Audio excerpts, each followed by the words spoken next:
The city was glowing outside the glass, but inside the penthouse the air felt heavy. Emily sat at the long dining table, one hand resting on her 6-month bump, pretending her back wasn't aching. Overhead, a crystal chandelier threw warm light on the white plates, crystal glasses, and carefully arranged food that no one really wanted to eat. Across from her, Richard lifted a glass of red wine and smiled for his parents, the polished millionaire they loved to show off. His Rolex flashed when he moved his wrist, catching the light every time he gestured about, closing another project on Park Avenue. To anyone else, he looked like the dream husband, the kind of man who made life easy. Emily knew better. She watched the way his jaw tightened when the maid was a second late. She saw how his eyes flicked to her phone when it buzzed in her purse, as if she had no right to a life outside of him. Her own iPhone sat face down, muted, because he hated distractions at the table. She had learned not to argue. Arguing always came back to her, not respecting him. "Emily, are you eating enough?" Richard's mother asked, her voice sweet but sharp. "The baby needs more than salad." Emily forced a small smile. "I'm fine, really. The doctor says everything looks good." Richard's father barely looked at her. "Richard, tell us about that new building. The one with the view of the skyline. Sounds like a real winner." The conversation slid right past her, like it always did. They asked about his deals, his plans, the markets.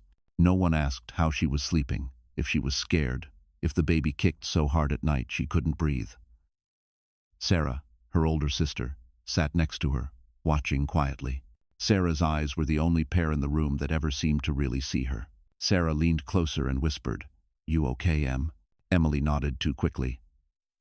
"Yeah. Just tired." Her fingers pressed against her belly. The baby moved, a gentle flutter, like a reminder she wasn't alone, even if the room made her feel like an unwanted guest in her own life. She used to have a job at a little elementary school in Brooklyn. Children knew her name, hugged her legs when she walked in, drew her pictures. Then Richard had told her, smiling, "You don't need to work anymore. Let me take care of you." It had sounded like love at the time. Now it sounded like a locked door. "Emily." Richard's voice cut through her thoughts. "You saw the email from the lawyer, right?" Her heart skipped. She looked up. His eyes were calm, but there was something hard behind them. I don't know which one you mean," she said. He shrugged, taking another sip of wine. "We'll talk later." Sarah's eyes narrowed. She had heard that tone before, on the phone with Emily late at night, when Emily tried not to cry. She reached under the table and gave Emily's hand a little squeeze. Emily tried to steady her breathing. Suddenly, Richard's iPhone lit up on the table, buzzing loudly against the wood. The sound made everyone look. On the screen, just for a second before he grabbed it, Emily saw a name she had never seen there before, a woman's name. His face changed, a quick flicker of alarm, then irritation. He stood up, forcing a light laugh. "Excuse me, business call." His mother said, "Put it on speaker, dear. We're all family here." Richard froze for half a second, then pressed accept and, under the weight of their curious eyes, put the phone on speaker. A woman's voice spilled into the room, shaking, breathless, on the edge of tears. "Richard, they're threatening me," the woman sobbed. "You promised me she'd sign. If she doesn't sign, we're both in trouble. You said you'd make her sign tonight." Emily's blood ran cold as every face at the table slowly turned toward her. And in that thick, stunned silence, Emily realized whatever was about to happen to her had been planned long before she sat down to this family dinner. Before Richard, Emily's life had been small but steady. She rented a modest apartment in Brooklyn with peeling paint and noisy neighbors. But it was hers. Her mornings started with the smell of cheap coffee and the sound of little shoes squeaking down school hallways. She knew every child's name, their favorite color, the way some of them needed an extra smile just to make it through the day. She wore simple clothes, bought on sale, and carried a worn canvas tote instead of a designer purse. At night, she graded papers at her tiny kitchen table, a second-hand laptop open, a cup of tea growing cold beside her.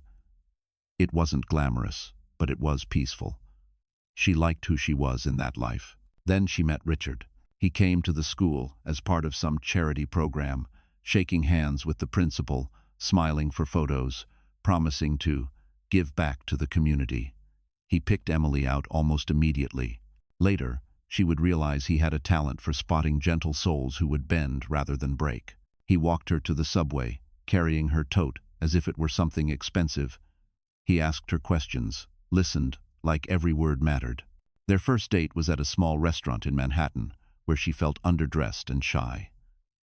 He pulled out her chair, ordered for her, told her she deserved more than worrying about rent and lesson plans.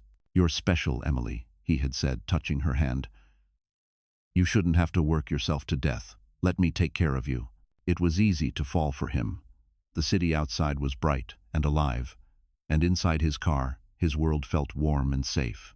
When he drove her home in his Mercedes and waited until she was inside the building, she felt chosen, protected. Her friends teased her about dating a movie character. When he proposed, it was on a rooftop overlooking the Manhattan skyline, fairy lights strung everywhere. He dropped to one knee, holding a ring that sparkled so much she had to squint. She cried, said yes, believed that this was the beginning of a fairy tale. The changes came slowly after the wedding. "Why are you still working?" he asked one evening, loosening his tie, looking tired. "You look exhausted all the time. Quit. We don't need your salary. You can focus on the home. On our future kids." She hesitated, but he hugged her, kissed her hair, told her it was for her own good. Within a few months, she turned in her resignation at the school. Her principal hugged her, asked if she was sure. Emily smiled, told herself this was what grown-up love looked like. Then came the rules, subtle at first. "Do you really need to see your friends that often? They don't understand our life. Why do you need your own bank account? It's simpler if everything goes through mine. I don't like when you go out without telling me exactly where." The first time he raised his voice, she was 3 months pregnant, standing in the kitchen holding a grocery bag. He didn't like that she had spent money on a baby blanket without asking. The slam of his palm against the counter made her jump. Later, he apologized, brought flowers, said it was stress. She forgave him, but apologies started to feel thinner, and the moments of anger lasted longer.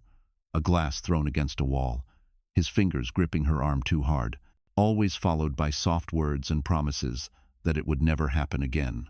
Now, sitting at his family's table, listening to another woman cry through his phone about making her sign, Emily felt all those moments stack on top of each other like proof she had never wanted to see. For the first time, she wondered if walking away from that tiny Brooklyn classroom had been the moment she walked straight into a cage. The voice on the phone trembled, but the words were sharp. "Richard, you promised," the woman sobbed. "You said once she signs the power of attorney, everything would be safe. If she doesn't sign, they'll come after us both. I'm not going to prison for you." Emily's fork slipped from her fingers and clattered onto the plate. No one moved to pick it up. Richard lunged for the phone, snatching it up and walking a few steps away from the table, but it was on speaker. The damage was done. Every syllable echoed through the dining room. "Olivia, calm down," he hissed, turning his back. "This is not the time." "It's already too late," she cried. "They're watching the accounts. You said tonight. You said you'd force her to sign tonight. If she doesn't, everything you moved looks suspicious." Sarah's gaze shot to Emily. "Power of attorney?" she whispered. "What is she talking about?" Emily swallowed hard. A memory floated up. An email from Richard's lawyer a few days earlier. "Just some paperwork," Richard had said, brushing it off. "Standard stuff in case something happens to me. I'll explain later." She had meant to read it carefully, but pregnancy fatigue and his impatient tone had made her put it off. Now her stomach twisted. Richard ended the call abruptly, his jaw clenched. He turned back to the table, trying to paste on his old charming smile. It didn't fit as well anymore. "My apologies," he said tightly. "A colleague. Overly dramatic." "No," Sarah said, her voice low but steady. "That didn't sound like a colleague." Richard's mother cleared her throat, clearly uncomfortable. "Maybe we should all just focus on dinner. This isn't—" "Her name is Olivia," Sarah cut in. "You didn't deny it." Emily looked at her husband. Who is she? Something flickered in his eyes, annoyance, then calculation. She's my assistant, he said finally. She has a habit of overreacting. And she knows nothing about our private finances, so don't get ideas. But he was lying. Emily had lived long enough with this man to recognize the slight twitch at the corner of his mouth, the way he wouldn't quite meet her eyes. Behind her, the whole picture began to assemble itself, piece by piece. The late nights at the office, the business trips extended by an extra day, the sudden insistence that she sign things without asking too many questions. The way he had blocked her from viewing certain banking apps on his phone, saying, "You'll just get stressed, Em." What she didn't know, but the audience would see in quick flashes, was how deep it went. Olivia, in his sleek Park Avenue office, leaning over his shoulder as he moved money from one account to another. Him explaining how they'd shift assets into shell companies before the market turned, how everything would look clean once certain legal documents were signed. And among those documents was one quiet, deadly paper. A transfer of power giving Richard full control over any shared property and accounts, so he could sell, move, or hide assets without needing his wife's consent. "Emily," Richard said now, his tone turning cool and businesslike. "We talked about this. The documents I sent you are for our protection. I need you to sign them. Tonight." Her heart pounded so hard she could feel it in her throat. "You said they were just in case," she whispered. "And they are." He smiled thinly. "But timing matters. There are eyes on my company right now, rivals, regulators. You signing tonight keeps me and this family safe." "This family?" Sarah repeated. "Or you and that woman?" His gaze snapped to her. "Stay out of this, Sarah. You don't understand how any of this works." "I understand one thing," she said. "You're asking my pregnant sister to sign legal papers she hasn't read, because some woman on the phone is afraid of going to prison." Emily felt the baby move again, harder this time, like a warning. And across the table, as Richard reached for his leather folder, she understood with a cold, painful clarity that she was not being asked to sign for protection, she was being set up to be left with nothing. Richard placed the folder on the table with a soft thud that sounded much louder than it should have. The crystal glasses rattled slightly. Emily stared at the leather cover as if it were something alive, something dangerous. "Let's not make a scene," he said, though his voice carried that edge that always meant a scene was coming whether she wanted it or not. "We're all adults here. We can handle a few signatures without turning this into a soap opera." He opened the folder, slid out a thick stack of papers, and laid them in front of her. The top page was crowded with dense text, long paragraphs of legal language that made her eyes blur. At the bottom, a line waited for her signature, her name already typed neatly underneath. "What is it exactly?" she asked, her voice barely above a whisper. "As I said," he replied, almost bored, "a power of attorney and some related documents. It just clarifies who handles financial decisions if something happens to me. It's standard for someone in my position." Sarah leaned over, squinting at the page. "This doesn't look standard," she muttered. "Emily, don't sign anything tonight." Richard's expression hardened. "You're not her lawyer, Sarah." "No," she shot back. "I'm her sister, and I have eyes." Emily tried to read, but the words swam. "Authorize, transfer, dispose of, without further consent." Her hands shook. "Why the rush?" she asked. "Why tonight?" Richard smiled a thin, cold smile. "Because regulators don't wait, Emily. Because my enemies don't wait. I need everything tidy, clean, unified. I built this life for us, and I won't let anyone tear it down." "By unified," Sarah said, tapping the page, "you mean she gives you control of everything shared?" "Our parents may not be lawyers, but I know enough. Emily, if you sign this, he can move every dollar, sell every property, and you won't be able to stop him." Their mother, sitting quietly until now, finally spoke. "Richard, she's carrying your child. Surely some things can wait." He turned on her with a look that made Emily flinch. "This is exactly the problem. Everyone in this room thinks with feelings. I think with facts. The fact is, my company is under scrutiny. I need flexibility. This is just paperwork." He picked up a black Mont Blanc pen, uncapped it with a soft click, and placed it in Emily's hand. His fingers closed over hers, a little too tight, steering her hand toward the signature line. Her chest tightened. "You're hurting me," she whispered. He didn't loosen his grip. "Stop being dramatic. You always do this when something important needs to be done. You freeze, you cry. I don't have time for that tonight." Tears pricked her eyes, more from fear than pain. "Richard, I'm scared. I don't understand all this. Let me talk to a lawyer. Let me read it properly tomorrow." "We don't have tomorrow," he snapped, voice rising.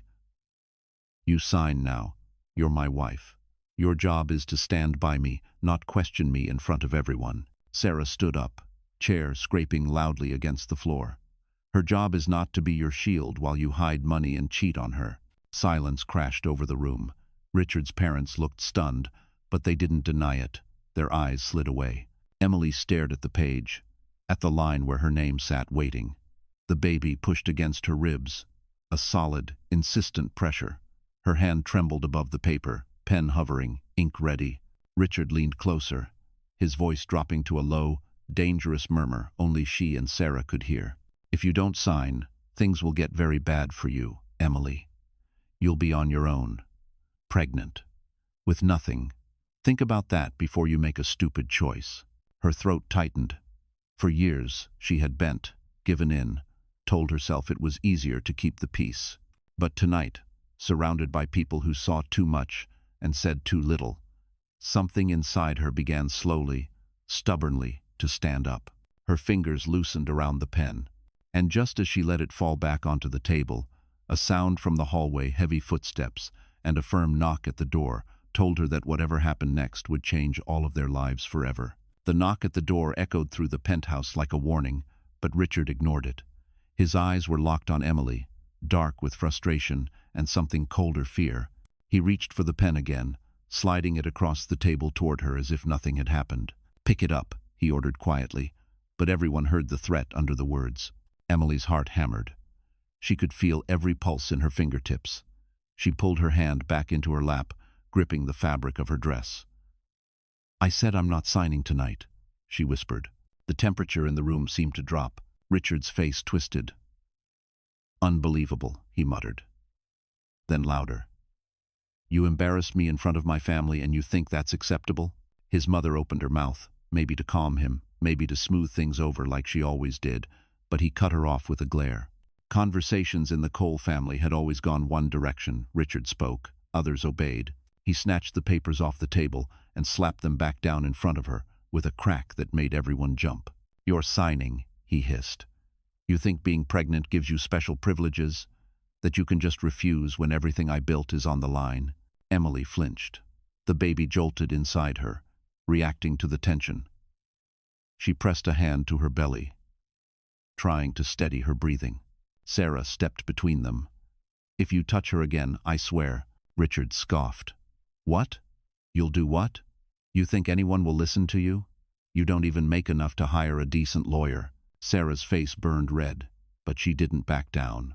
Then Richard grabbed Emily's wrist. Hard, too hard. She gasped, instinctively pulling back, but he held her tighter. "I'm done negotiating. Sign the damned papers." Emily tried to twist away. "Richard, stop, please." His fingers dug deeper, forcing her hand forward. The table rattled. Her chair scraped. Her breath hitched in pain. Richard's father cleared his throat awkwardly. "Son, maybe this isn't—" "Stay out of it," Richard snapped. Emily's eyes blurred. The pressure on her wrist was sharp, bruising. The baby pushed again, harder. "Richard, let go," Sarah shouted. He didn't. Instead, he jerked Emily's arm toward him, forcing her upper body halfway across the table. Plates shifted, a glass toppled, wine spilling like dark blood across the white tablecloth. "Stop resisting," he growled. "You never listen. You never do what's asked. All you do is complain, cry, argue. Let her go." Sarah's voice cracked through the room like lightning. Richard froze just long enough for Sarah to yank Emily's arm free. Emily stumbled back into her chair, clutching her belly, breathing hard. Richard glared at both sisters, hatred flickering deep in his eyes. "You want drama?" he barked, grabbing the papers again. "Fine. You want honesty? I'm done pretending." He pointed at Emily. "I'm divorcing you. Tonight. I already told my lawyer. These papers were the first step, but if you won't cooperate, I'll take what I can and cut you out." Emily's blood went cold. He stepped closer to her, voice low with venom. "Pregnant or not, you are nothing without me." The words hit her like a slap. Her throat tightened, but she refused to cry, not this time. Behind her, Sarah whispered, "Don't let him break you, Em." Richard scoffed, rolling his eyes. "Break her? She's already broken. That's why I had to find someone stronger, someone who actually supports me, someone who isn't a burden." He didn't say Olivia's name, but everyone knew. Emily felt something inside her, something small, fragile, long ignored, finally crack open. She sat up straighter. "I'm not signing," she said softly, but clearly. The entire room went silent. Richard's fists clenched. His breathing sharpened. His face reddened with fury he could no longer hide. And then, a second round of pounding on the door rattled the entire penthouse, followed by a deep voice shouting, "NYPD, open up." Emily's pulse roared in her ears. NYPD? Why? Had something happened? Was this connected to Olivia's frantic call? Richard whipped his head toward the front door, his face shifting from anger to panic in a split second. His shoulders tightened, his jaw locked. His fingers twitched, as if calculating whether he should run or bluff. The knock came again, harder, louder, shaking the walls. "Nipped, open the door," Sarah whispered. "Emily, something's wrong, really wrong." Emily held her belly, trying to steady her breathing. Her wrist throbbed where Richard had squeezed it. She felt the baby flutter anxiously inside her. Everything in her told her something huge, something irreversible was unfolding. Richard's father stood up shakily. "Son, what? What is going on?" Richard didn't answer. He spun toward his office. Nobody move. He rushed down the hallway and disappeared inside the glass-walled room. A few seconds later, drawers slammed, paper rustled, and the clicking of a keyboard echoed sharply. "He's trying to hide something," Sarah muttered. "This is bad." Emily knew it too. She had ignored the signs for so long, documents she wasn't allowed to see, passwords changed without warning, late-night calls, anger that ignited faster each week, the bruises she covered with makeup, the fear that settled into her bones like cold. She had told herself it was stress. Pregnancy hormones. Love gone stale. Anything but what it truly was.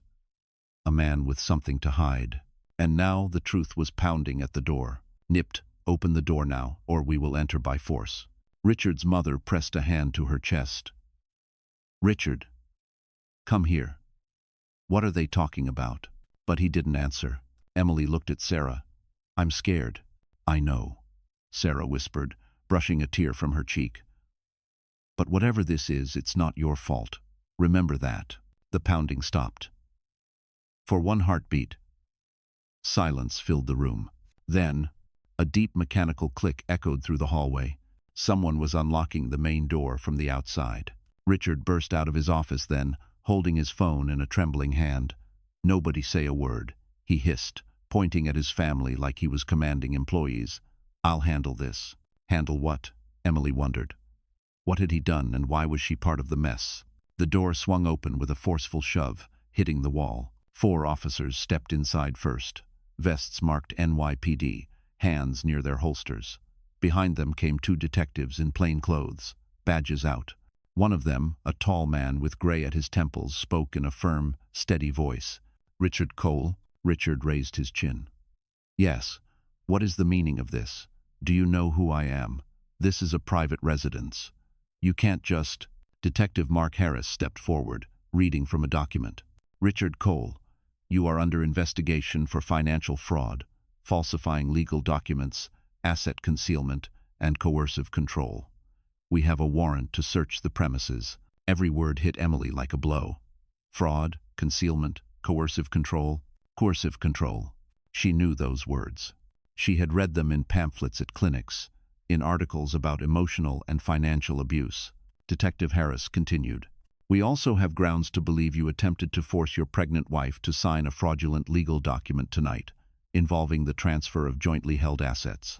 Emily's breath caught. They knew. Someone had told them. Someone had warned them. Richard laughed, a brittle, hollow sound. This is absurd. You're trusting rumors from jealous employees. My wife will tell you herself, Emily. Tell them. His eyes bore into her. A command. A threat. A plea. All tangled together. Emily's lips trembled. She looked at Sarah, at her parents, at the officers. Her voice felt stuck, buried under months of fear and silence. Emily, Richard snapped. Tell them. She opened her mouth, and the words finally rose. I won't lie for you. Richard's eyes widened with pure, wild fury. Detective Harris nodded once.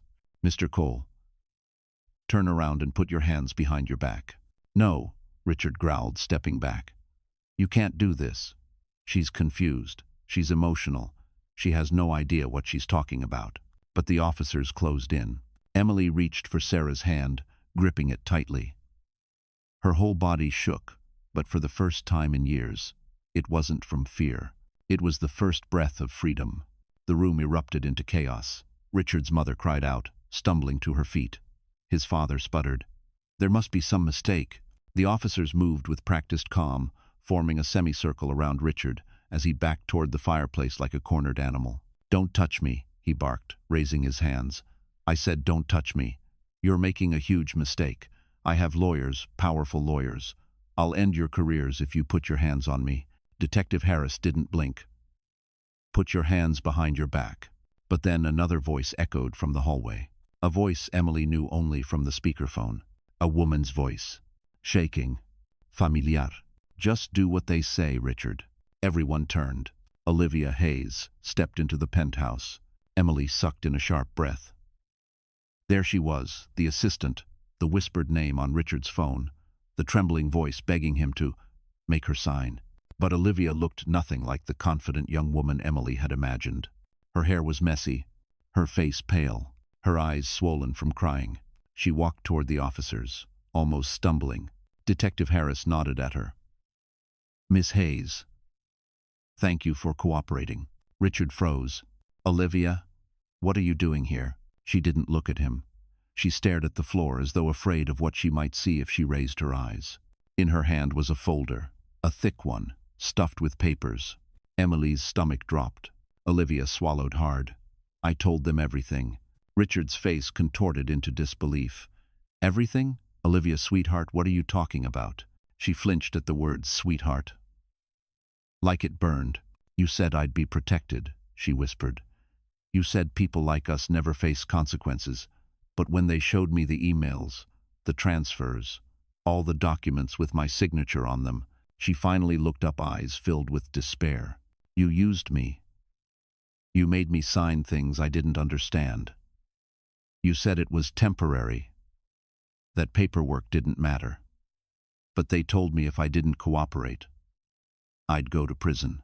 She handed the folder to Detective Harris, who accepted it with a nod. These, she said, voice trembling, are copies of every document Richard had me move, every account he used, every shell company, every transfer he forced me to approve. Richard's jaw dropped. Olivia, stop. You're emotional. You don't know what you're saying. Her voice cracked. I know exactly what I'm saying. She turned to Emily. Not with cruelty, not with jealousy, but with guilt. I thought I was helping him. I thought he loved me. But I was just another tool. Emily couldn't speak.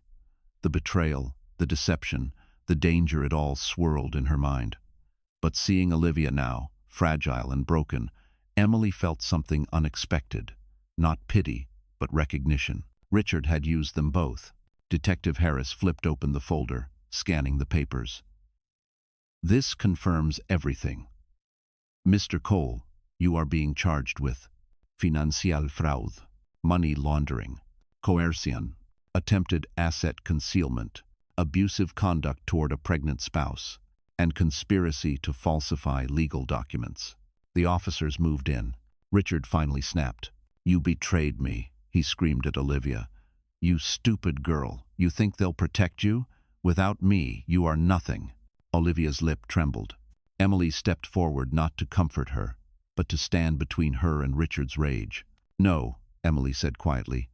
"She's not nothing, and neither am I." Richard lunged forward, but two officers grabbed him, slamming him against the wall. He howled, "I will destroy you all. You hear me? I will destroy." Detective Harris read him his rights over the shouting, and Olivia sank into a chair, shaking uncontrollably. Emily watched Richard, still thrashing, still furious, still convinced the world revolved around him, and she realized this was the first time she had ever seen him powerless. The handcuffs clicked shut around Richard's wrists, the metal glinting beneath the chandelier. For a man who lived his entire life believing he was untouchable, seeing him restrained looked almost surreal. He jerked against the officer's grip, but they held him firmly, guiding him toward the entrance with unhurried authority. His parents trailed behind helplessly, calling his name, begging the officers to consider a misunderstanding, still refusing to believe their son could do anything wrong. But the truth was already out, and the consequences were unfolding faster than Richard could control. Detective Harris turned to the remaining officers. "Begin the search. Everything on the warrant list: home office, safe, electronic devices, financial records, log every document and every file." Emily's breath caught.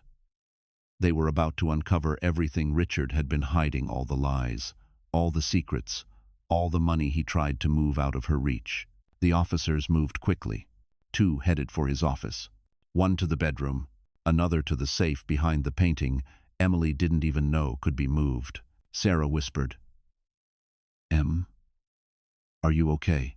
Emily nodded numbly. I don't know." Her wrist ached where Richard had grabbed her. Her heart still raced as if it hadn't caught up with the fact that she was no longer the one being cornered. Across the room, Olivia sat trembling in a chair. A paramedic, called by one of the officers, crouched beside her, checking her pulse. Emily could hear fragments of her voice, soft, cracking, apologizing to no one in particular. Emily wanted to look away, but she couldn't. This was the woman Richard had thrown his marriage away for. This was the woman he had used as a pawn. This was the woman who finally helped take him down. "Emily," Detective Harris said softly, approaching her, "we'll need a statement from you. But not tonight. Go home with your sister. Rest. You've been through enough." Emily blinked, tears gathering. "Is he really going to prison?" Harris nodded. "His accounts are frozen. The evidence is overwhelming. Fraud on this scale carries serious federal charges. He won't talk his way out of this." Emily exhaled shakily. She had waited so long for anyone to believe her, to see what he was capable of behind closed doors. Now, watching officers pull out boxes of files and hard drives, she finally felt the weight lifting from her chest. A female officer approached her with a gentle voice. "Ma'am, are you safe? Is your baby okay?" Emily touched her belly, feeling the steady rhythm of little kicks. "Yes," she whispered. "We're okay." Sarah wrapped her arm around her. "You're more than okay. You're free." In the corner, Richard's mother sobbed into her hands. "This can't be happening. My son would never. He's a good man." Detective Harris faced her calmly. "Ma'am, good men don't force their pregnant wives to sign fraudulent legal documents. They don't funnel money through shell companies.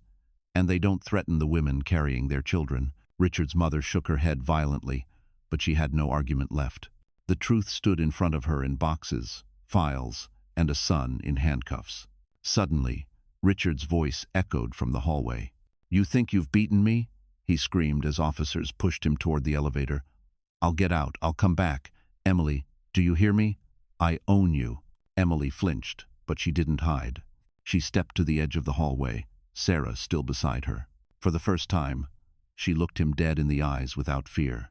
"No," she said softly. "You don't." The elevator doors closed on his furious face. The penthouse fell silent.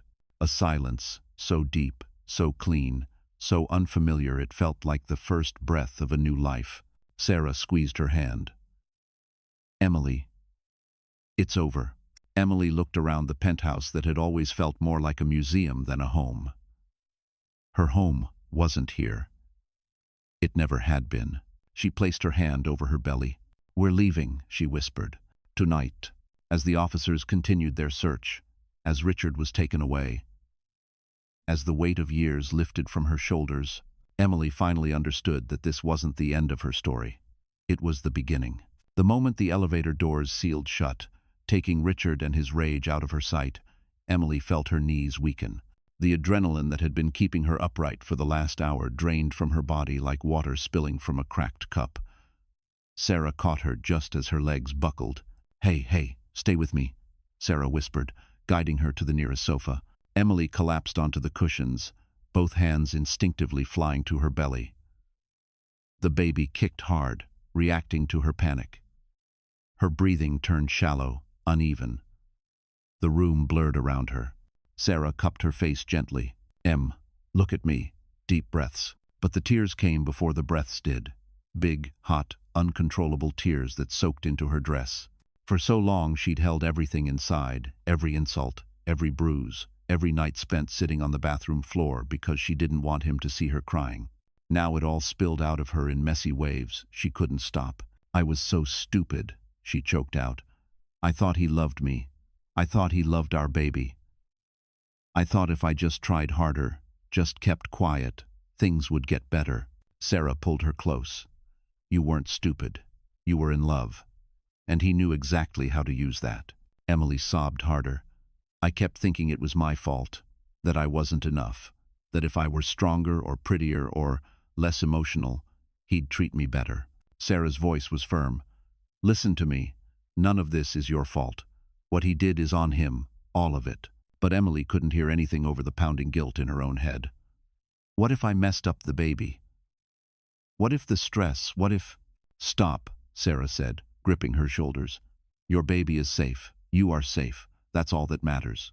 Across the room, officers continued packing evidence, their voices low and professional. Olivia sat in the corner, wrapped in a blanket, still shaking. Richard's mother cried quietly, and his father just stared at the floor, looking 10 years older. But none of it mattered to Emily, not now. The weight of years pressed down on her chest. Years of being silenced, years of being told she was lucky, years of living beside a monster dressed as a husband. Her breath hitched violently, her chest tightening. Sarah called out to the nearest paramedic. "She can't breathe, please." The paramedic rushed over, kneeling. "Ma'am, look at me. I need you to slow your breathing. You're hyperventilating." Deep breath in and out. Emily tried, but the sobs kept breaking through. She felt humiliated crying in front of strangers, officers, even Olivia, but she couldn't stop. The dam had broken. She had been holding everything inside for too long. The paramedic kept his voice calm. "You're safe now. Nothing can hurt you. Just breathe. One breath at a time." Emily gasped, chest rising and falling in sharp, uneven motion. She closed her eyes and tried to focus on the baby kicking. One kick, 2 kicks, a little life reminding her she wasn't alone. Another officer approached gently. "Mrs. Cole, do you have somewhere safe to stay tonight?" Emily nodded weakly.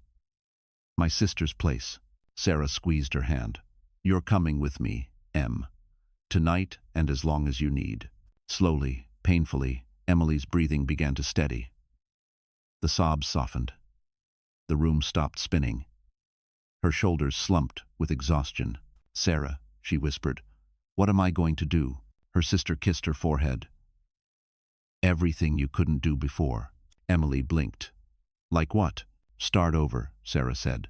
"This is the worst night of your life, I know, but it's also the first night you're free." Emily leaned into her sister's shoulder, letting the words settle. The baby moved again, gentle this time, like reassurance. But deep in her chest, past the fear and the pain, a new feeling stirred. It was the tiniest spark of hope, and it terrified her just as much as it comforted her. The officers began carrying out boxes, hard drives, folders, laptops, binders. The penthouse that once looked like a magazine spread now looked like a crime scene. And maybe it always had been. Emily watched them move through rooms she used to tiptoe through, afraid to make noise while Richard worked. She used to think the silence meant professionalism. Now she understood it was secrecy. Sarah helped her slowly stand. "You ready? Let's get out of this place." Emily nodded, but as they crossed the living room, she paused. Her eyes drifted to the framed wedding photo on the wall, her in white, beaming. Richard smiling like a man who had already decided how much of her he would own. She turned away. "Wait," Sarah said softly. "Do you want to take anything?" Emily looked around. The chandeliers, the marble floors, the glass walls, the designer decor. All the things people envied. All the things that had cost her freedom. "No," she whispered. "None of this is mine. I never belonged here." Sarah squeezed her shoulder. "Then let's go home." They stepped toward the elevator. As they passed Olivia, Emily hesitated. The other woman looked up, eyes swollen, face streaked with tears. "I'm sorry," Olivia whispered. Emily wasn't sure how to feel. Anger, pity, relief, betrayal, gratitude. All of it swirled together in a confusing storm. "You helped them," Emily said softly. "That matters." Olivia nodded, crying again. "He scared me. He said if anyone found out, he'd ruin my life. And I believed him. Because he could. Because he already was." She swallowed. "He told me you were cold, difficult, unloving, that you didn't care about him. I believed him because he made it easy to believe whatever he wanted." Emily looked at her a long moment. "He made me believe a lot of things too." Then, gently, "But you need to stop letting men like him decide who you are." Olivia broke into more tears. The paramedic stepped closer, ready to help. Emily gave a small, tired nod and stepped into the elevator with Sarah. When the doors closed, Emily finally exhaled. She felt the tension leave her chest, leaving behind an ache so deep she wasn't sure she'd ever fully feel normal again. Inside the elevator, Sarah wrapped an arm around her. "We're going straight to my place. I'll make you something warm. We'll call Mom and Dad and Daniel. He'll help us figure out the next steps." Emily nodded, wiping her cheeks. "I don't want to be a burden." "Stop," Sarah said firmly. "You've been carrying everything alone for years. Let us carry you for a while." When they reached the lobby, the doorman stared in shock at the sight of officers, handcuffed Millionaire, and evidence boxes. Emily kept her head down. She didn't want sympathy. She didn't want attention. She just wanted to disappear. Outside, the fall air hit her cheeks, cool and sharp. Sarah's old Toyota waited at the curb, a stark contrast to Richard's Mercedes. But tonight, it felt like a lifeboat. Emily sank into the passenger seat slowly, protecting her belly. Sarah climbed in and started the engine. As they drove away from the glittering towers of Manhattan, Emily stared out the window. The city lights blurred past like streaks of gold and white. Beautiful, distant, cold. Sarah said softly. "We're going to get you through this. I promise." Emily turned to her sister, eyes still raw. "I don't even know who I am without him." Sarah reached over and squeezed her hand. "Then we'll find out together." Emily rested her head against the window as the city faded behind them. She didn't know what her future looked like. She didn't know how to rebuild.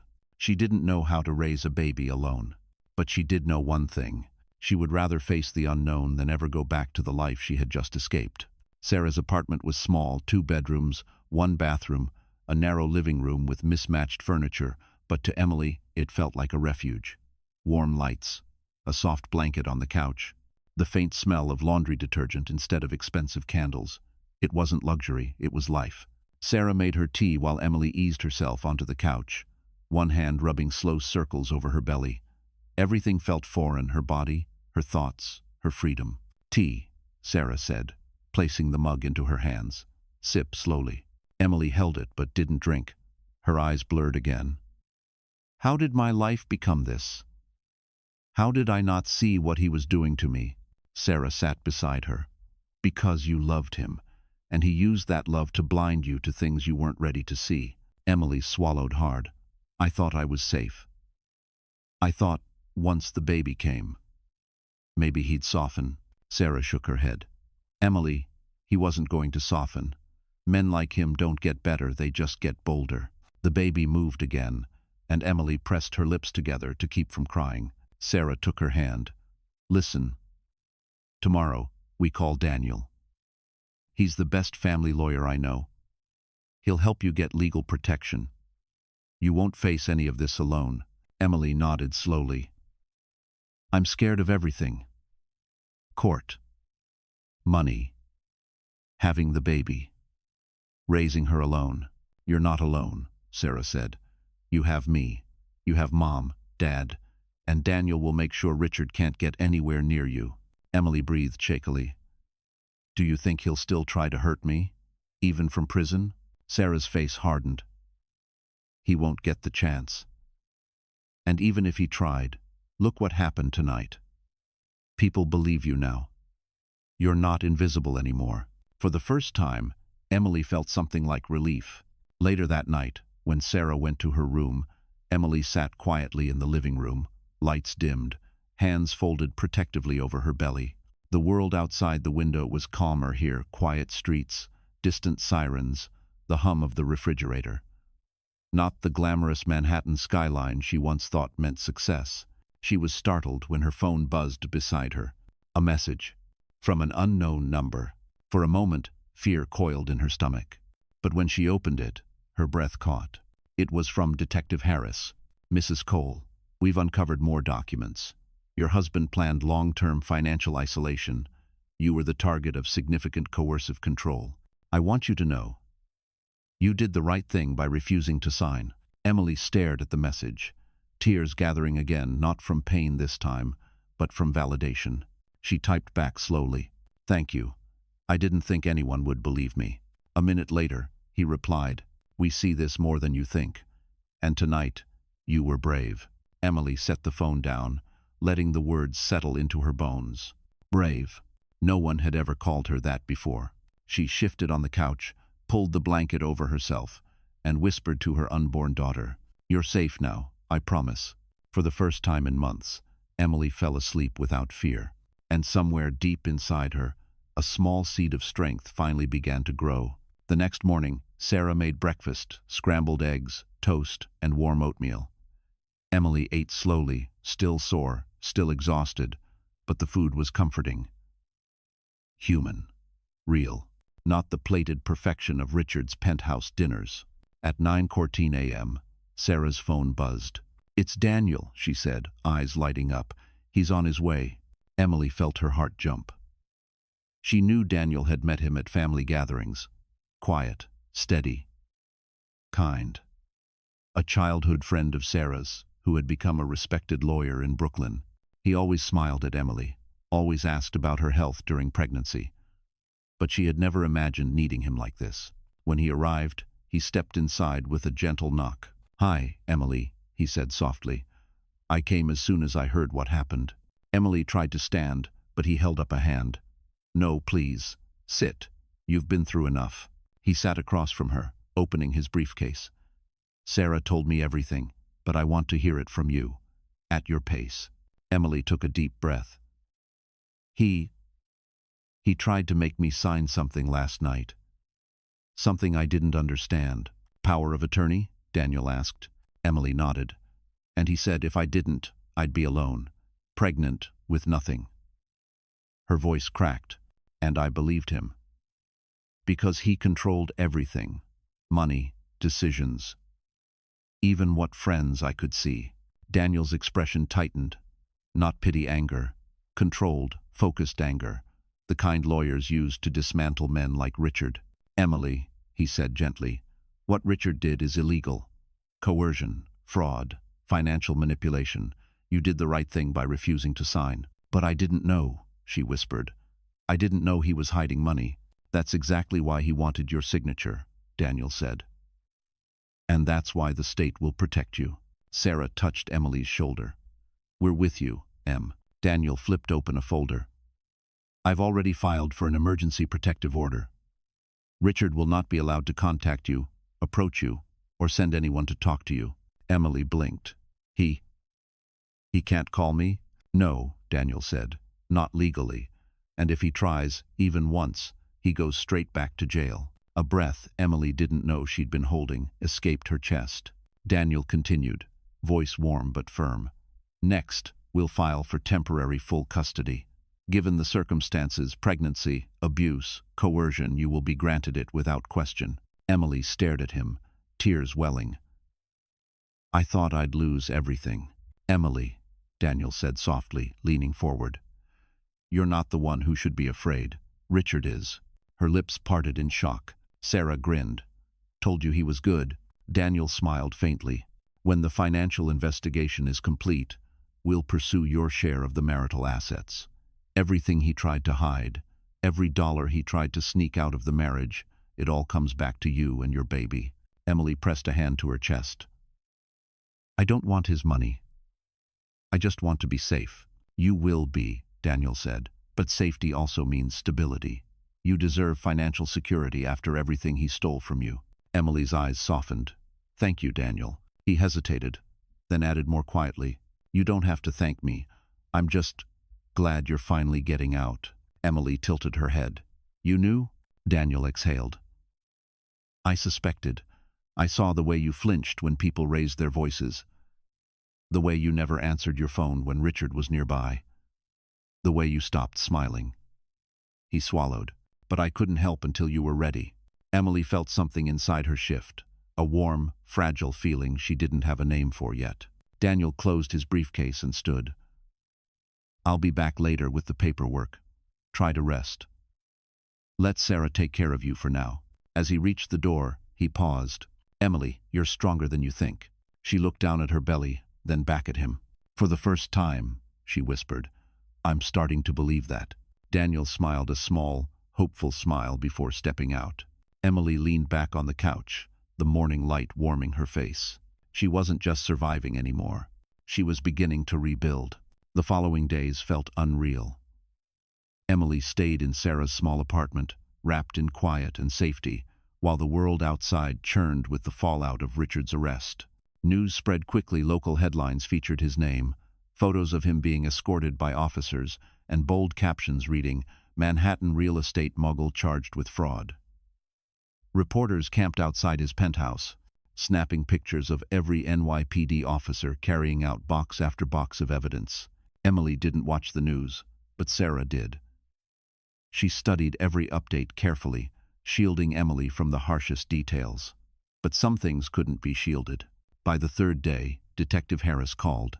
Mrs. Cole, he said gently, I want to let you know we found more than we expected.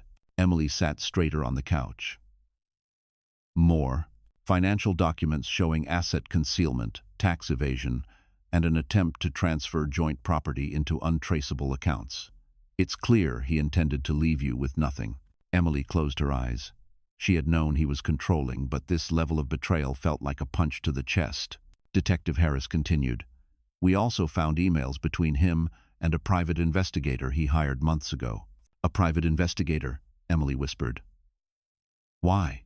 To monitor your movements, Harris said gravely. Your appointments, your outings, your purchases. He tracked everything. Emily felt cold. Why would he do that?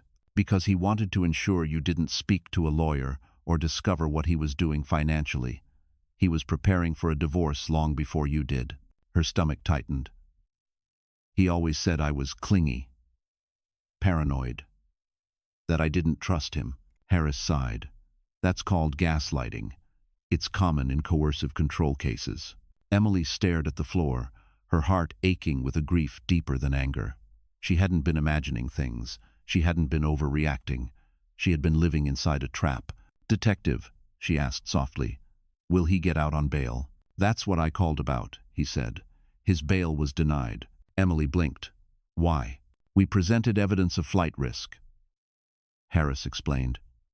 He attempted to wire funds internationally the night of his arrest. He also tried to delete files. And given the domestic abuse concerns, he paused. The court determined he's safer in custody. Emily released a long, shaky breath. Sarah reached over, squeezing her knee. Harris added, You don't need to be afraid of him right now. Focus on yourself and your baby. After they hung up, Emily sat silently for a moment. Her hands trembled in her lap. Sarah sat beside her. "Say something, Em." Emily swallowed hard. "He planned everything. He planned to discard me like I was nothing." "No," Sarah said firmly. "He planned to use you. That's worse." But his plans failed. Emily wiped her eyes. "I trusted him with everything. My money, my career, my life. He twisted all of it." Sarah leaned closer. "But look what you did. You refused to sign. You broke the cycle. You saved yourself and your daughter." Emily felt tears building again, but they weren't from fear this time. They were from the strange, trembling strength rising inside her. Later that evening, Daniel visited with legal papers. He reviewed each page with calm precision, making sure Emily understood every detail. "You're safe legally," he assured her. "The court sees the pattern clearly. You're protected." Emily nodded. "Detective Harris said Richard can't get bail." Daniel's eyebrows lifted slightly. "Good. That means he can't manipulate the situation from the outside." Emily breathed out. "Daniel, everything I believed about my marriage was a lie." Daniel softened. "No. He lied. You trusted. That's not the same." Emily looked down at her belly, feeling the baby shift. "I'm scared," she whispered. Daniel placed his hand gently on top of hers, carefully, respectfully. "You don't have to be. Not anymore." Emily swallowed a sob, her heart cracking open, this time not from pain, but relief. Sarah, watching from the kitchen, smiled quietly. In the middle of the wreckage of her old life, Emily realized she was slowly, painfully, beautifully stepping into a new one. A week later, Daniel drove Emily to her first formal meeting with the legal team. She sat in the passenger seat of his car, hands resting on her belly, anxiety curling in her stomach like a fist. The city moved outside the window, ordinary people living ordinary lives, while Emily felt like she had stepped into someone else's existence. "You're quiet," Daniel said softly, glancing at her between stoplights. "I don't know what they'll ask," she admitted. "I don't know if I can say it all out loud." Daniel nodded. "You don't have to be perfect. You just have to be honest," Emily sighed. "Honesty was never allowed with Richard. Whenever I tried to talk about how I felt, he punished you," Daniel finished gently. Emily nodded, tears threatening again. "I still feel like I'm doing something wrong." Daniel parked the car. "Emily, listen to me. You're the victim here. The court will see that. The evidence is overwhelming. You survived something most people can't even imagine." Emily pressed her lips together to keep them from trembling. "I don't feel strong." Daniel smiled softly. "Strength isn't a feeling. It's something others see in you long before you notice it." She didn't reply, but her chest warmed faintly at the words. Inside the law office, a team of 2 attorneys and a paralegal greeted her. They spoke gently, clearly, breaking down legal terms into words she could understand. They asked her questions about Richard's behavior, his control of money, restrictions he put on her movements, his manipulation. Emily hesitated at first, but the more she spoke, the more the truth spilled out. Memories she had pushed deep down resurfaced like bruises rising to the skin. "How did he treat you when you got pregnant?" one attorney asked. Emily swallowed tightly. "He was angry when he found out it was a girl." Daniel's jaw clenched beside her. Another attorney asked, "Did he ever threaten you?" Emily nodded slowly. He said if I ever tried to leave him, he'd make sure I left with nothing." "And did he ever physically harm you?" Emily hesitated longer this time. The shame was heavy, wet, suffocating. "He grabbed me, pushed me. Once he threw a glass. It shattered near my feet." The attorneys exchanged glances, grim ones. The paralegal added, "Given your pregnancy, those actions are considered aggravated in court." Emily felt her pulse race. "I never thought anyone would believe me." Daniel placed his hand lightly on the table near hers, not touching, but close enough to anchor her. "They believe you now." When the meeting ended, one attorney said, "Mrs. Cole, this case isn't just about divorce. It's about justice." Emily felt a shiver run through her.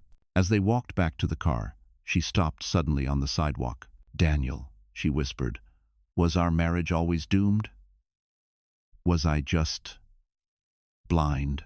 Daniel looked at her for a long moment. "You were hopeful, and hopeful people don't see monsters until they have no choice but to." Emily looked down, tears slipping from her eyes. Daniel gently touched her elbow. "Hey, look at you. You're here. You're fighting. Richard didn't break you. He thought he did, but he didn't." She closed her eyes, letting the tears fall freely. Daniel waited. Patient. Steady. When she breathed again, she nodded. "Okay, I'm ready to keep fighting." They walked to the car, Daniel holding the door for her. As she settled into the seat, she whispered to her unborn daughter, "We're going to be okay." And for the first time, she believed it. But she had no idea that another blow, another truth was waiting around the corner, ready to shake her all over again. A month passed. Emily's belly grew rounder, her steps slower, her breaths deeper. But her spirit, fragile but rebuilding, grew stronger each day. Meanwhile, Richard's downfall unfolded fast and brutally. His real estate company, Cole Luxury Holdings, was seized by federal authorities. Every asset was frozen.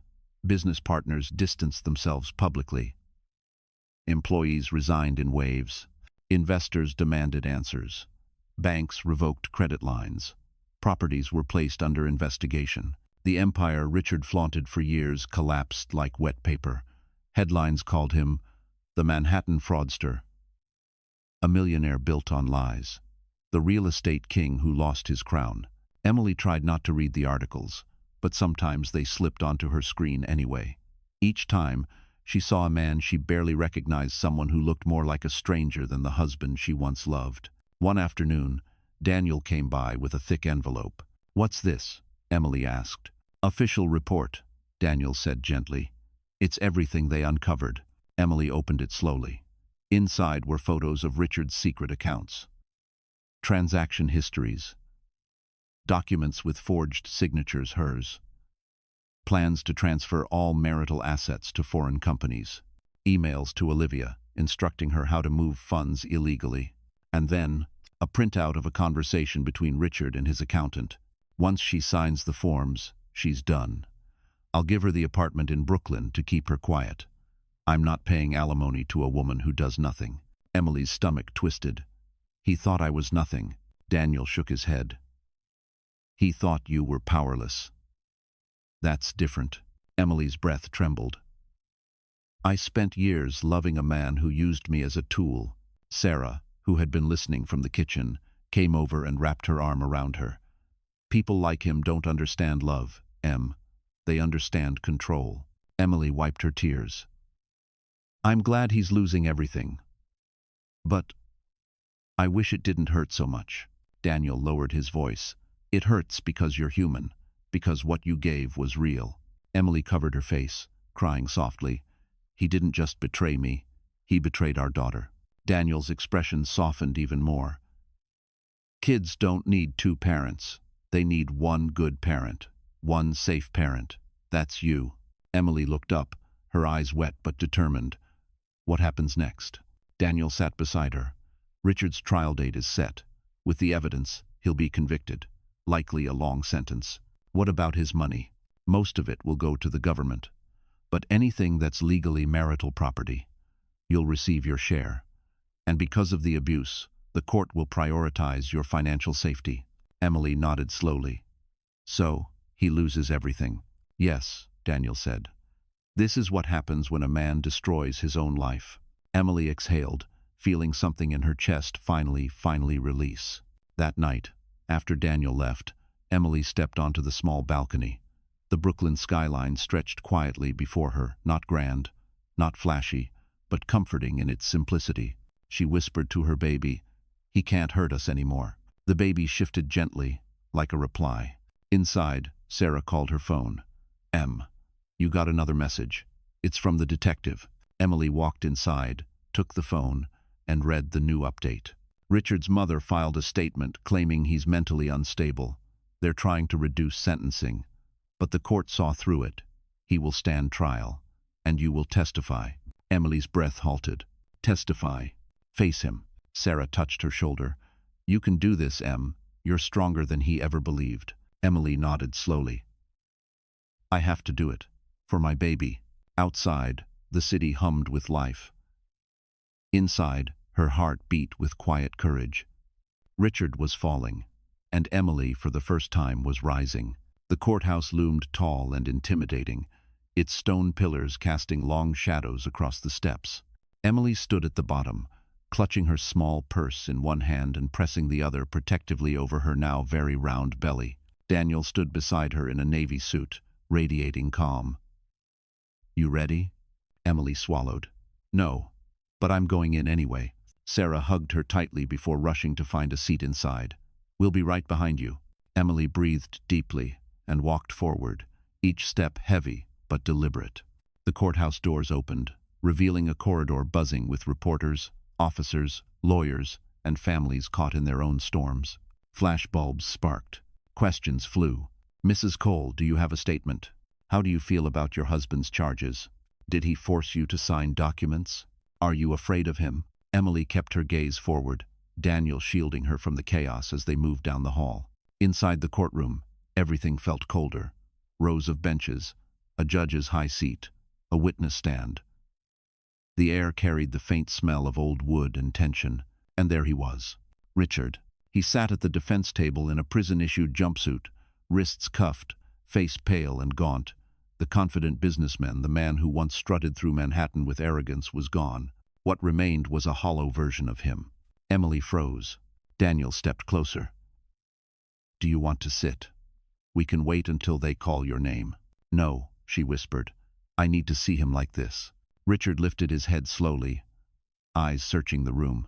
When he saw her, something flickered across his face, shock, anger, disbelief. She met his gaze calmly. Gone was the terrified wife who flinched when he raised his voice. Gone was the woman he controlled, manipulated, and silenced. She stood taller now, belly full of life, heart full of strength. Richard scowled. His lips moved. You ruined me. Emily did not look away. The judge entered. All rise. They took their seats. The prosecution began presenting evidence. Account records, emails, voice messages, a timeline of abuse, a pattern of control. Emily listened, hands trembling in her lap, as every lie he told unraveled. Then came the moment she feared. Mrs. Emily Cole, please take the stand. Daniel helped her rise.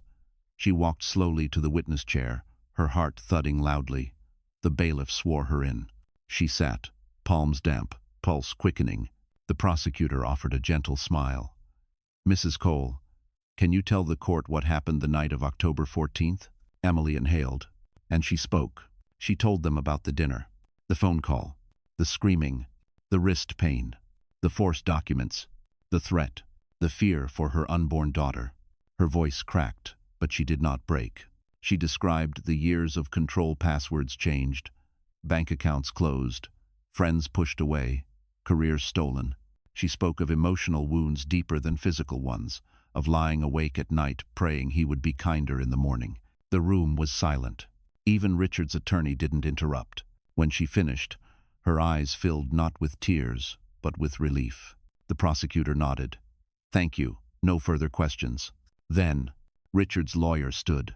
Mrs. Cole, he said, surely you are emotional due to your pregnancy. Daniel stood instantly. Objection. Sustained, the judge said sharply. Move on. The lawyer tried a weaker angle. Did your husband ever explicitly threaten your life? Emily met his gaze.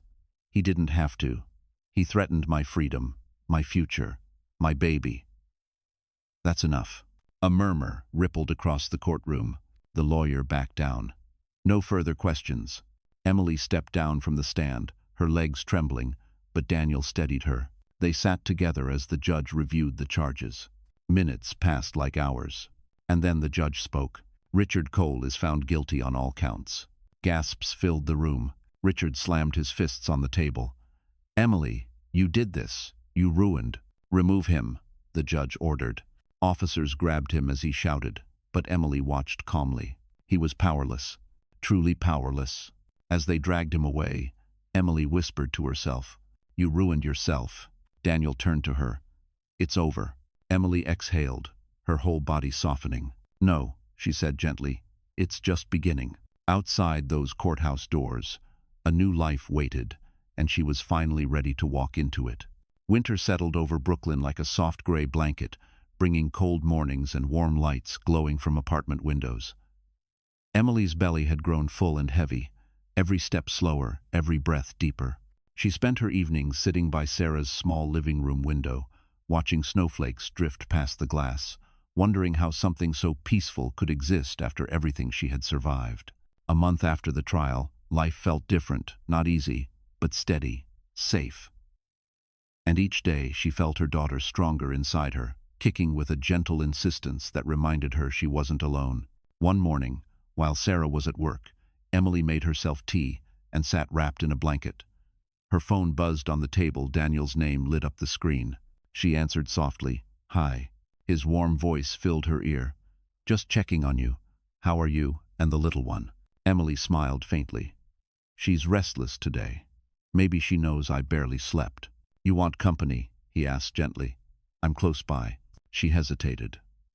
A month ago, she would have said no, afraid to depend on anyone.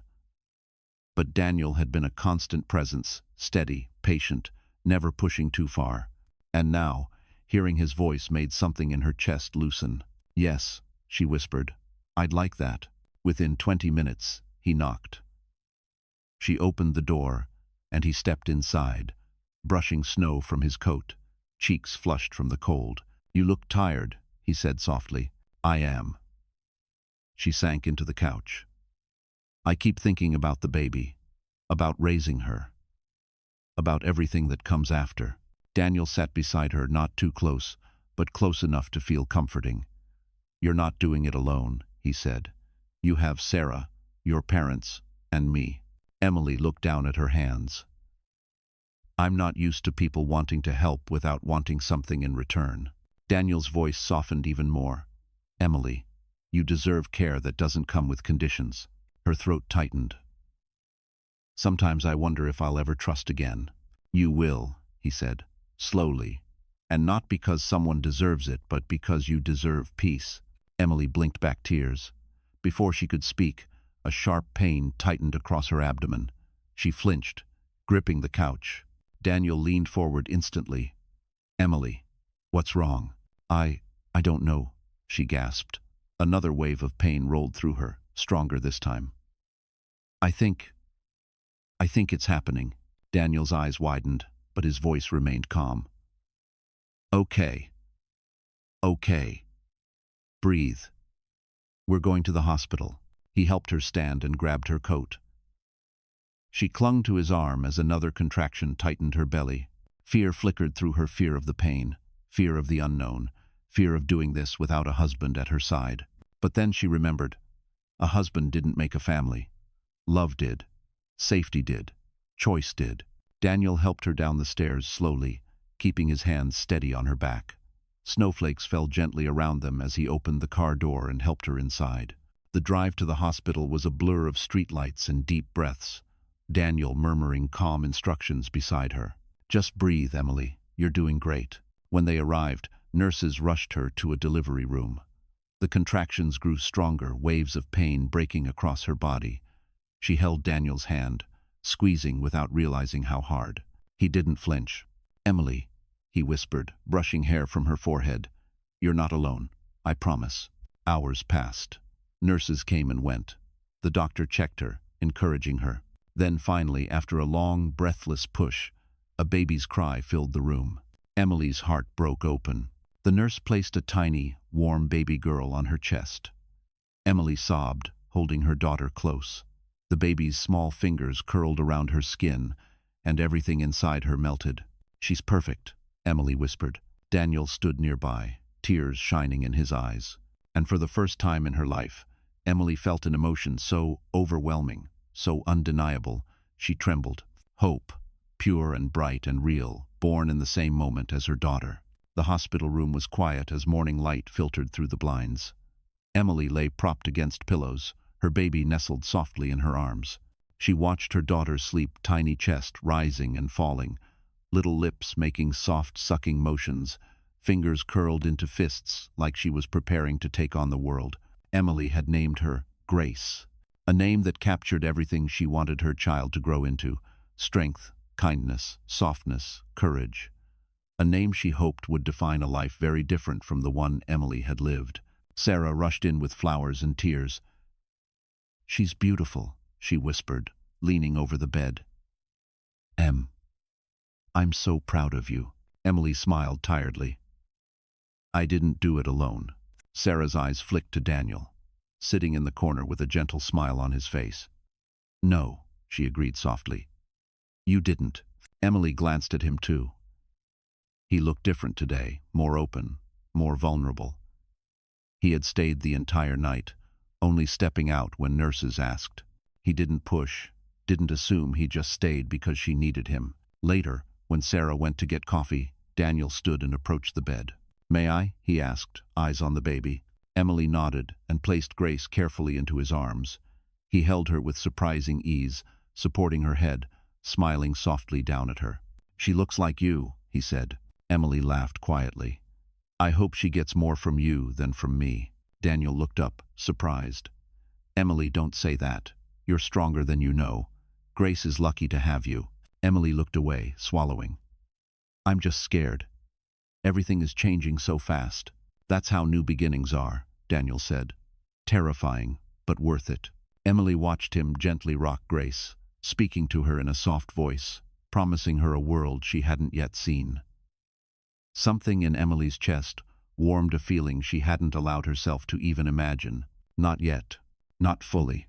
Not while the past still lingered like a shadow. A knock interrupted her thoughts. A social worker entered, holding a clipboard. "Mrs. Cole," she said kindly, "I'm here with an update on the protective order and custody arrangements." Emily tensed instinctively. Daniel moved closer, ready to support her. "The social worker Saturday, given the abuse, the coercion, and the trial outcome, the court has granted you full legal and physical custody of Grace. Richard is barred from any contact indefinitely.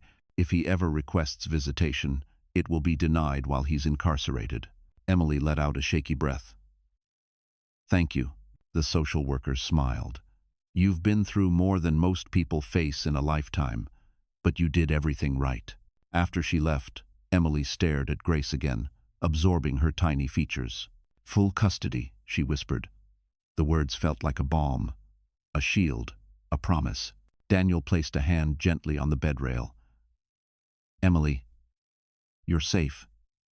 "She's safe. It's over." Emily shook her head slowly. "It's not over. It's just different." Daniel hesitated, then asked softly, "Are you thinking about the future?"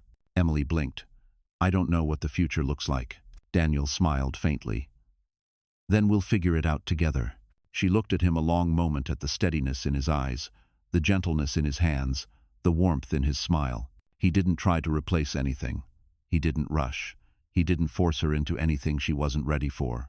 He waited, and for the first time in years, Emily felt safe with a man, truly safe. As Grace stirred, Emily whispered to her, "We're going to make a good life, you and I." Grace opened her eyes soft, curious, trusting, and Emily realized something startling. This wasn't the end of a painful story. It was the beginning of the life she deserved. While Emily healed and bonded with Grace, far from the chaos, Richard's world collapsed in ways even he couldn't have imagined.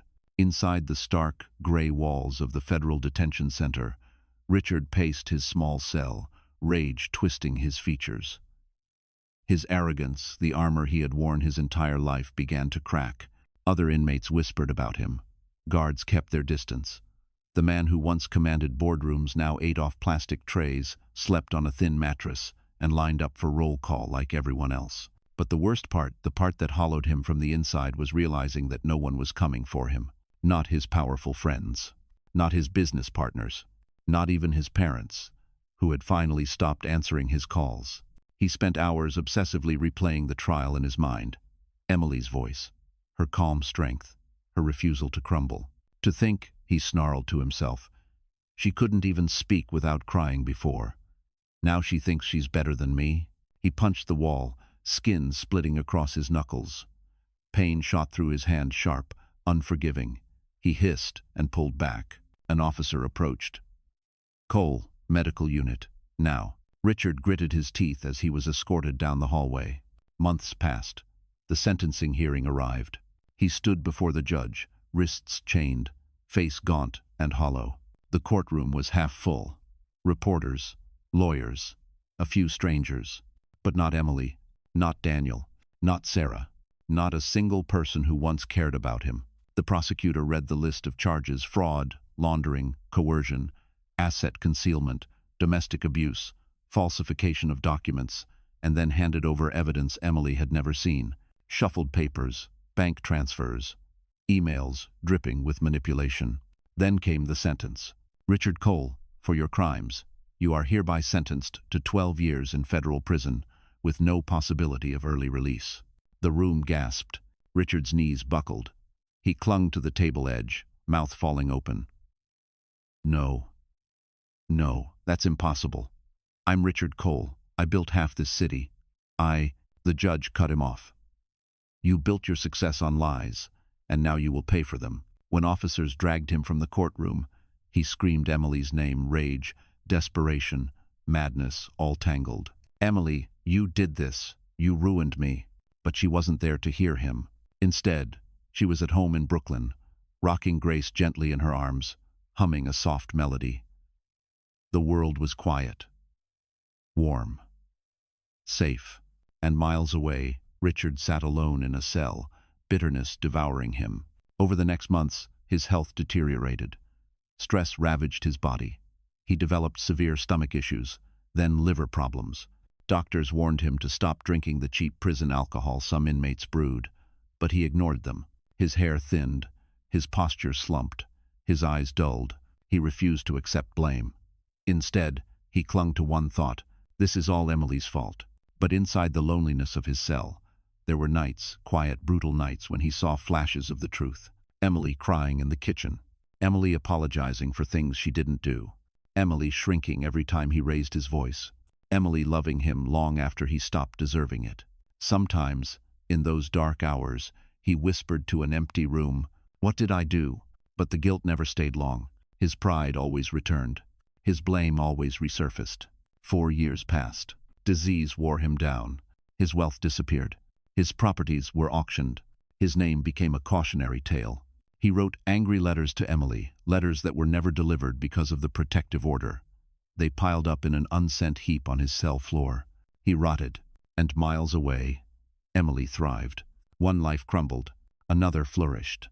For the first time, justice felt not only real, but complete. 4 years later, spring bloomed across Long Island. Soft breezes drifted through the open windows of a cozy seaside home, where Emily now lived with Grace, a charming cottage with white shutters, a small garden, and sunlight streaming into every corner. Grace, now a giggling 3-year-old with curls and bright eyes, ran across the living room holding a stuffed rabbit. Mommy, look what I drew." Emily knelt, admiring the messy crayon drawing. "It's beautiful, sweetheart." A warm voice drifted from the kitchen. "She gets her art skills from you." Emily turned, smiling at Daniel as he walked in carrying 2 mugs of tea. He placed one in front of her and leaned down to kiss her forehead, a gesture he always did gently, like an invitation she could accept or decline. She accepted it now.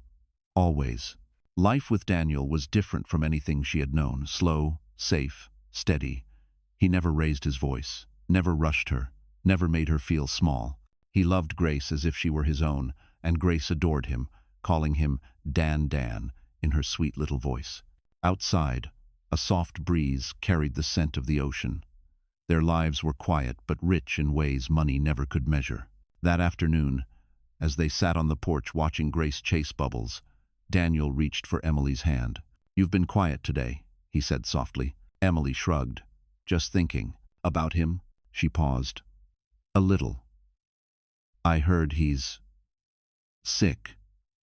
Very sick." Daniel nodded. His choices caught up to him. Emily looked down at her tea. "I don't hate him anymore. I thought I would. But I don't. I just feel sorry for the version of myself who loved him." Daniel squeezed her hand gently. That woman was doing her best.